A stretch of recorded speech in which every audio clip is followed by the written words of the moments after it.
Hi hello ನಮಸ್ಕಾರ ಎಲ್ರಿಗೂ. ಹೇಗಿದ್ದೀರಾ ಎಲ್ಲರೂ? ಐ ಹೋಪ್ ಎಲ್ಲರೂ ಚೆನ್ನಾಗಿದ್ದೀರಾ ಅಂತ ಭಾವಿಸ್ತೀನಿ. ನಾನು ಕೂಡ ಚೆನ್ನಾಗಿದ್ದೀನಿ ಅಂತ ಹೇಳ್ತಾ ಫ್ರೆಂಡ್ಸ್, ಬನ್ನಿ ಇವತ್ತು ದಾಸವಾಳ ಅಂದರೆ ಹೈಬಿಸ್ಕಸ್ ಫ್ಲವರ್ ಬಗ್ಗೆ ನಾನಿವತ್ತು ಈ ವಿಡಿಯೋದಲ್ಲಿ ಡಿಸ್ಕಸ್ ಮಾಡ್ತಾ ಇದ್ದೀನಿ, ಅಂದರೆ ಮಾತಾಡ್ತಾ ಇದ್ದೀನಿ. ಈ ಹೂಗಳನ್ನ ನಾವು ಪೂಜೆಗೆ ಬಳಸ್ತೀವಿ. ಪೂಜೆಗೆ ಶ್ರೇಷ್ಠವಾದ ಹೂವು ಅಂತಲೂ ಗೊತ್ತು. ಮತ್ತು ನಮ್ಮ ಹಿತ್ತಲುಗಳಲ್ಲಿ, ನಮ್ಮ ಕಾಂಪೌಂಡ್ಗಳಲ್ಲಿ ಎಲ್ಲರೂ ಈ ಹೂವನ್ನು ಬೆಳೆಸಿರ್ತೀವಿ. ಈ ಹೂಗಳು ಒಂದು ಗಿಡದಲ್ಲಿ ನೂರಾರು ಹೂಗಳು ಬಿಡೋದು ಸಹ ನಮಗೆ ಗೊತ್ತಿರುತ್ತೆ, ನೋಡಿರ್ತೀವಿ. ಆದರೆ ನಾವು ಇದನ್ನು ನಮ್ಮ ಹೆಲ್ತ್ ಪರ್ಪಸ್ಗೆ, ಹೆಲ್ತ್ ಬೆನಿಫಿಟ್ಸ್ಗೂ ಕೂಡ ಈ ಹೂವನ್ನ ಬಳಸ್ಕೋಬೋದು ಅಂತ ನಮಗೆ ಗೊತ್ತಿದೆಯಾ? ಗೊತ್ತಿಲ್ಲ ಅಂದರೆ ಈ ವಿಡಿಯೋದಲ್ಲಿ ತಿಳ್ಕೊಳ್ಳೋಣ. ಬನ್ನಿ, ನಮ್ಮ ಆರೋಗ್ಯಕ್ಕೆ ಇದು ಉತ್ತಮವಾದ್ದು ಅಂತ ಹೇಳಿದೆ ಅಲ್ವಾ? ಆದರೆ ಈ ಆರೋಗ್ಯಕ್ಕೆ ನಾವು ಇದನ್ನು ಯಾವ ರೀತಿ ಬಳಸ್ಕೊಳ್ಳೋದು ತಿಳ್ಕೊಳ್ಳೋಣ.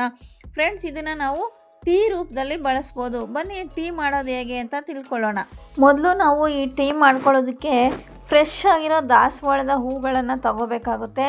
ಮತ್ತು ನಿಂಬೆಹಣ್ಣು ಮತ್ತು ಚಕ್ಕೆ, ನಾವು ಸಾಂಬಾರಿಗೆ ಏನು ಉಪಯೋಗಿಸ್ತೀವಿ ಆ ಚಕ್ಕೆ ಬೇಕಾಗುತ್ತೆ, ಮತ್ತು ನಿಂಬೆಹಣ್ಣು ಬೇಕಾಗುತ್ತೆ. ಈ ಫ್ರೆಶ್ ಹೂಗಳನ್ನು ತೊಳೆದ್ಬಿಟ್ಟು ನಾವು ಒಣಗಿಸಿ ಇಟ್ಕೋಬೇಕು. ಒಣಗಿಸಿ ಆದಮೇಲೆ ಆ ದಳಗಳನ್ನೆಲ್ಲ ಬಿಡಿಸಿ ಇಟ್ಕೋಬೇಕು. ಇವಾಗ ಸ್ಟವ್ ಮೇಲೆ ಒಂದು ಪಾತ್ರೆ ಇಟ್ಕೊಂಡು ಅದಕ್ಕೆ 1 ಗ್ಲಾಸ್ ನೀರು ಹಾಕ್ಕೊಂಡು ಬಾಯ್ಲ್ ಮಾಡ್ಕೋಬೇಕು ಫ್ರೆಂಡ್ಸ್. ಇವಾಗ ಈ ಸ್ಟೇಜಲ್ಲಿ ನಾವು ಹೂವಿನ ದಳಗಳನ್ನು ಆ ನೀರಿಗೆ ಹಾಕ್ಕೋಬೇಕು, ಸೇರಿಸ್ತಾ ಹೋಗಬೇಕು. ನೀರಿಗೆ ಹಾಕ್ಕೊಂಡು ಆಮೇಲೆ ಈ ಚಕ್ಕೆ ತುಂಡು ಏನಿರುತ್ತೆ ಅದನ್ನು ಕೂಡ ಆ ಹೂವಿನ ಜೊತೆಗೆ ಆ ನೀರಿಗೆ ಹಾಕಿ ಕುದಿಸ್ಬೇಕಾಗುತ್ತೆ. ನೋಡಿ, ಈಗ ಕುದೀತಾ ಇದೆ. ಇವಾಗ ನಾವು ಲಿಡ್ನ ಕ್ಲೋಸ್ ಮಾಡಿಕೊಂಡು ಒಂದು 5 ನಿಮಿಷ ಕುದಿಸ್ಕೋಬೇಕು. 5 ನಿಮಿಷ ಕುದ್ದಾದಮೇಲೆ ನಮಗೆ ನೋಡಿ ಫೈನಲಿ ಈ ಟೀ ಈ ಕಲರ್ ಇರುತ್ತೆ, ಪಿಂಕ್ ಬ್ಯೂಟಿಫುಲ್ ಪಿಂಕ್ ಕಲರ್ ಇರುತ್ತೆ. ಇವಾಗ ಒಂದು ಗ್ಲಾಸ್ಗೆ ಅದನ್ನು ಶೋಧಿಸ್ಕೊಂಡಾದ್ಮೇಲೆ ಅದಕ್ಕೆ ನಿಂಬೆ ಹಣ್ಣು ನಾವು ಸೇರಿಸ್ಕೋಬೇಕಾಗುತ್ತೆ ಫ್ರೆಂಡ್ಸ್. ನೋಡಿ, ಈ ನಿಂಬೆಹಣ್ಣು ಸೇರಿಸಿದಾದ್ಮೇಲೆ ಪಿಂಕ್ ಕಲರ್ ಇನ್ನೂ ಜಾಸ್ತಿ ಆಯ್ತಂತ. ಇವಾಗ ಈ ದಾಸವಾಳ ಟೀ ನಮಗೆ ಕುಡಿಯೋದಕ್ಕೆ ರೆಡಿಯಾಗಿದೆ. ಬನ್ನಿ ಫ್ರೆಂಡ್ಸ್, ಟೀ ಮಾಡೋದು ಹೆಂಗೆ ಅಂತ ತಿಳ್ಕೊಂಡ್ವಲ್ವಾ?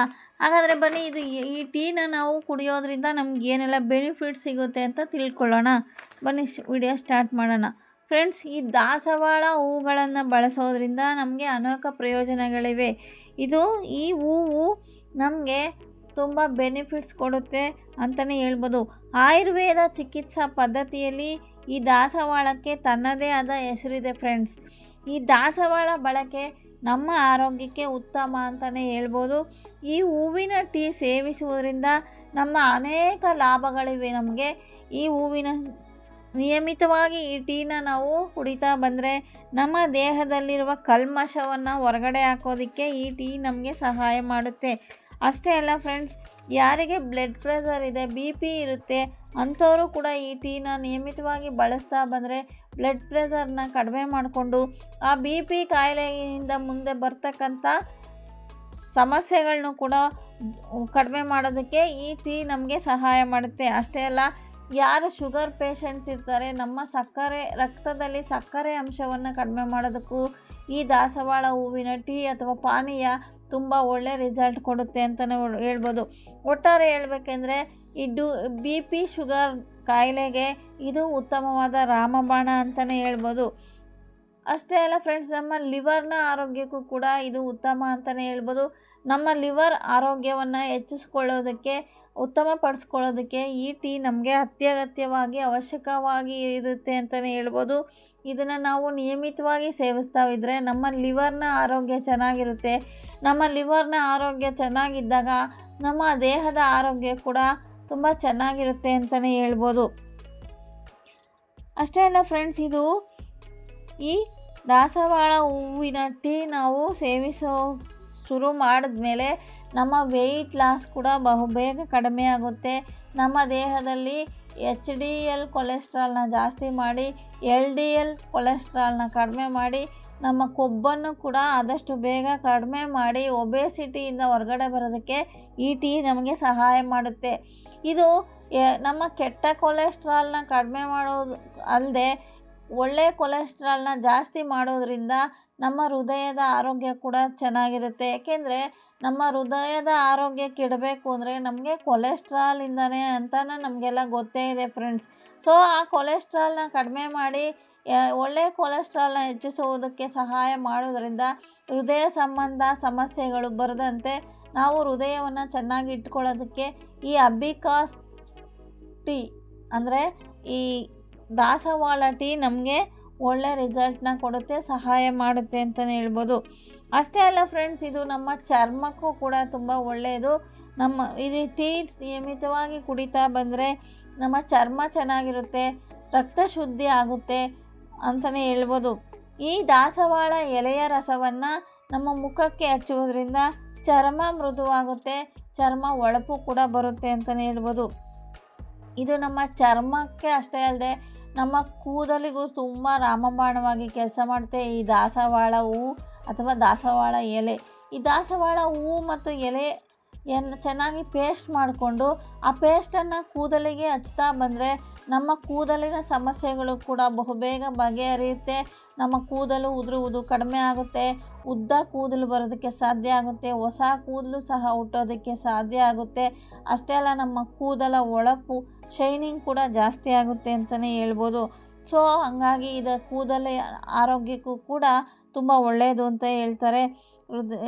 ಈ ದಾಸವಾಳ ಪಾನೀಯ ಕುಡಿಯೋದ್ರಿಂದ ಇದರಲ್ಲಿ ಆ್ಯಂಟಿ ಆಕ್ಸಿಡೆಂಟ್ಸ್ ಸಮೃದ್ಧವಾಗಿ ಇರೋದರಿಂದ ಇದು ಚರ್ಮ ತಾಜಾ ಮತ್ತು ಹೊಳಪನ್ನುಂಟು ಮಾಡುತ್ತೆ. ಇದು ನಮ್ಮ ಡೈಜೆಷನ್ಗೆ ಇಂಪಾರ್ಟೆಂಟು. ಡೈಜೆಷನ್ ಜಾಸ್ತಿ ಮಾಡೋದಕ್ಕೆ, ಜೀರ್ಣಶಕ್ತಿಯನ್ನು ಹೆಚ್ಚು ಮಾಡೋದಕ್ಕೆ ಸಹಾಯ ಮಾಡುತ್ತೆ. ಸೊ ಇದರಲ್ಲಿ ಗ್ಯಾಸ್ಟ್ರಿಕ್ ಸಮಸ್ಯೆ ಇರ್ಬೋದು, ಅಸಿಡಿಟಿ ಸಮಸ್ಯೆ ಇರ್ಬೋದು, ಅದನ್ನು ಕೂಡ ದೂರ ಮಾಡೋದಕ್ಕೆ ಇದು ನಮಗೆ ಒಳ್ಳೆಯ ರಾಮಬಾಣವಾಗಿರುತ್ತೆ. ಇದು ಗಂಡು ಮತ್ತು ಹೆಣ್ಣು ಮಕ್ಕಳ ಆರೋಗ್ಯಕ್ಕೂ ಕೂಡ ಉತ್ತಮವಾಗಿರುತ್ತೆ ಅಂತಲೇ ಹೇಳ್ಬೋದು. ಈ ಹೆಣ್ಣು ಮಕ್ಕಳಲ್ಲಿ ಕಾಡೋ ಹಾರ್ಮೋನ್ ಇಂಬ್ಯಾಲೆನ್ಸ್ ಅಂತ ಏನು ಹೇಳ್ತೀವಿ, ಹಾರ್ಮೋನ್ ಅಸಮತೋಲನವನ್ನು ಸಮತೋಲನ ಮಾಡಿ ಆ ಹಾರ್ಮೋನ್ ಇಂಬ್ಯಾಲೆನ್ಸ್ನಿಂದ ಬರ್ತಕ್ಕಂಥ ಸಮಸ್ಯೆಗಳನ್ನ ತಡೆಗಟ್ಟೋಕ್ಕೆ ಈ ದಾಸವಾಳ ಟೀ ಸಹಾಯ ಮಾಡುತ್ತೆ. ಈ ಹಾರ್ಮೋನ್ ಇಂಬ್ಯಾಲೆನ್ಸ್ ಆದಾಗ ಹೆಣ್ಮಕ್ಳಲ್ಲಿ PCOD ಸಮಸ್ಯೆ ಇರ್ಬೋದು, PCOS ಸಮಸ್ಯೆ ಇರ್ಬೋದು, ಅಥವಾ ಋತುಚಕ್ರದಲ್ಲಿ ಬರ್ತಕ್ಕಂಥ ಸಮಸ್ಯೆಗಳಿರ್ಬೋದು. ಈ ಎಲ್ಲ ಸಮಸ್ಯೆಗಳಿಂದ ಹೊರಗಡೆ ಬರೋದಕ್ಕೆ ಈ ದಾಸವಾಳ ನಮಗೆ ಉತ್ತಮವಾಗಿರುತ್ತೆ ಅಂತಲೇ, ಉತ್ತಮ ಆರೋಗ್ಯ ಲಾಭಗಳನ್ನು ಕೊಡುತ್ತೆ ಅಂತಲೇ ಹೇಳ್ಬೋದು. ನೋಡಿದ್ರಲ್ಲ ಫ್ರೆಂಡ್ಸ್, ನಾವು ದೇವರಿಗೆ ಪೂಜೆಗೆ ಬಳಸುವಂಥ ಈ ಹೂವು ಮನೆಗಳಲ್ಲೂ ಎಲ್ಲರ ಮನೆಗಳಲ್ಲೂ ಇರ್ತಕ್ಕಂಥ ಈ ಹೂವು ನಮ್ಮ ಹೆಲ್ತ್ಗೆ ಎಷ್ಟೊಂದು ಬೆನಿಫಿಟ್ಸ್ ಕೊಡುತ್ತೆ ಅಂತ ತಿಳ್ಕೊಂಡ್ವಿ ಅಲ್ವಾ. ಯಾರು ಇನ್ನೂ ಈ ದಾಸವಾಳ ಟೀನ ನೀವು ಬಳಸ್ತಾ ಇಲ್ಲ, ದಯವಿಟ್ಟು ಬಳಸಿ ಆರೋಗ್ಯವನ್ನು ಸುಧಾರಿಸ್ಕೊಂಡು ಆರೋಗ್ಯವನ್ನು ಉತ್ತಮವಾಗಿ ಇರಿಸ್ಕೊಳ್ಳಿ ಅಂತ ಹೇಳ್ತಾ, ಇಂದಿನಿಂದಲೇ ಈ ಅಬ್ಬಿಕಾಸ್ ಟೀ ಏನು ಹೇಳ್ತೀವಿ, ದಾಸವಾಳ ಟೀನ ಬಳಸಿ ಆರೋಗ್ಯವಾಗಿರಿ ಅಂತ ಹೇಳ್ತಾ ಈ ವಿಡಿಯೋನ ಇಲ್ಲಿಗೆ ಎಂಡ್ ಮಾಡ್ತೀನಿ ಫ್ರೆಂಡ್ಸ್. ಇನ್ನೂ ಯಾರು ನನ್ನ ಚಾನಲ್ಗೆ ಸಬ್ಸ್ಕ್ರೈಬ್ ಆಗಿಲ್ಲ, ದಯವಿಟ್ಟು ಸಬ್ಸ್ಕ್ರೈಬ್ ಮಾಡ್ಕೊಂಡು ನೋಡಿ, ಲೈಕ್ ಮಾಡಿ, ವಿಡಿಯೋಗಳನ್ನ ಶೇರ್ ಮಾಡಿ ಫ್ರೆಂಡ್ಸ್ ಆ್ಯಂಡ್ ಫ್ಯಾಮಿಲಿಗೆ. ಇನ್ನಷ್ಟು ಹೆಲ್ತ್ ವಿಡಿಯೋಗಳಿಗಾಗಿ ನನ್ನ ಚಾನಲ್ನ ಫಾಲೋ ಮಾಡಿ ಅಂತ ಹೇಳ್ತಾ, ಥ್ಯಾಂಕ್ ಯು ಫಾರ್ ವಾಚಿಂಗ್.